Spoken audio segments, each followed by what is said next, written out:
How did you feel speaking down the barrel of a camera about this subject? Well, I obviously didn't get as emotional as Ebony because, as I said in that video, I didn't really experience a great deal of that as a young man growing up in Jamaica, perhaps because I wasn't in that society or mixing with people that would have shown me that racism. But what I want to expand on, though, Wardy, is what I said about education. Education is important unless we just want to continue living the life that we are living and continue just having demonstrations every now and again and a few people saying a few things. And when I say education, I mean going back in history. What people need to understand is that this thing stems from a long time ago, hundreds of years ago. The dehumanization of the black race is where it started. And people will tell you, oh, that's a long time ago, get over it. No, you don't get over things like that. And the society has not gotten over something like that. I'll skip all the gap between those long years ago and make one point and then go backward. That lady in the Central Park in New York, Amy Cooper, I think is her name.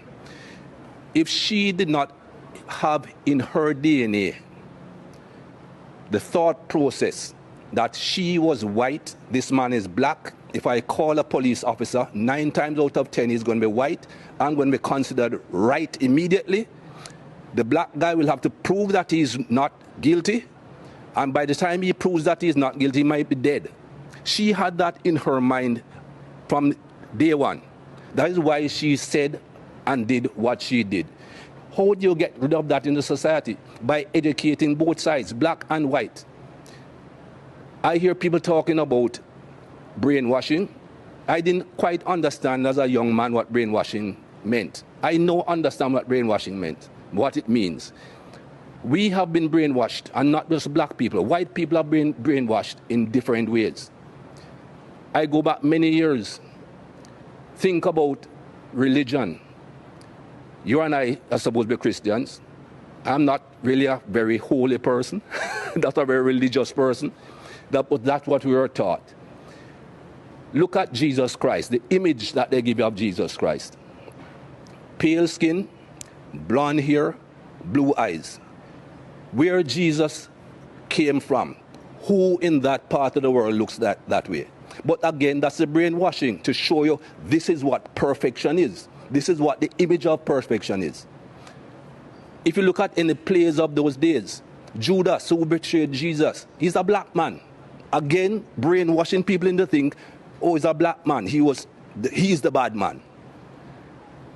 Go through history, Wardy. These lights that are shining on us. You can tell me who invented the light bulb, right? Thomas Edison, right? Everybody knows Thomas Edison invented the light bulb.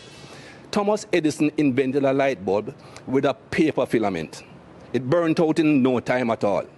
Can you tell me who invented the filament that makes these lights shine throughout? Nobody knows, because he's a black man. It was not taught in schools. Lewis Howard Latimer invented the carbon filament to allow lights to continuously shine. Who knows that? Everything should be taught. When you go back through the schooling as a young man, I remember my school days. I was never taught anything good about black people. And you cannot have a society that is brought up like that, both white and black, that only teach what's convenient to the teacher. History is written by the conqueror, not by those that are conquered. History is written by the people who do the harm, not by the people who get harmed. And we need to go back and teach both sides of history. And until we do that and educate the entire human race, this thing will not stop. They keep on telling me there's nothing called white privilege. Give me a break. I don't see any white people going into a store on Oxford Street and being followed. A black man walks in, somebody is following him everywhere he goes. That is basic white privilege. Whether that white person went in to rob the place or not, is not going to be thought of that way. And things like that have to change.